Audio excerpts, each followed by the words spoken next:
زي ما احنا متعودين عند باريزا جايين هنعمل النهارده قلبان وعروض جامده. بصوا كده سمكتين اهو، بصوا صبيط مقلي، شايفين بربون،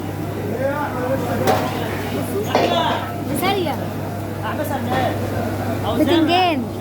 دايما باجي عنده هنا نعمل قلبان زي ما انتم شايفين. بصوا اهو اهو، ادي الشغل اللي شغال بيه. بصوا كده اهو اهو اهو شغلنا بلدي، بصوا كده شغلنا بلدي. بلدي. بصوا ده جمبري متقشر. لحم، امال ايه؟ لحم صافي قلي. لحم صافي مقلي. بصوا كده اهو، شايفينه عامل ازاي؟ بصوا بقى الكابوريا المسلوقه، عنده كابوريا مسلوقه بتطلع بطريقه غريبه.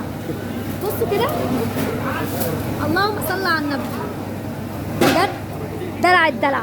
موجودين فين؟ عند اسماك عباد الرحمن. هتنزلوا هنا في سوق الميدان، ايا كان جايبين ايه معاكم تعالوها عند باريزا هنا، هيعمل معاكم قلبان قلبان قلبان. بصوا بقى عندنا شغل بقى طواجن جنان. بصوا بقى الطاجن اللي جاي ده، ايه ده ايه ده ايه ده؟ انا الحمد لله ما اتاخرتش، كان قلبي حاسس. دول بصوا كده، ايه ده؟ ده طاجن صبيط، طاجن صبيت ميكس جمبري على صبيت ميكس جمبري على صبيط. احمر. اللهم صل على النبي.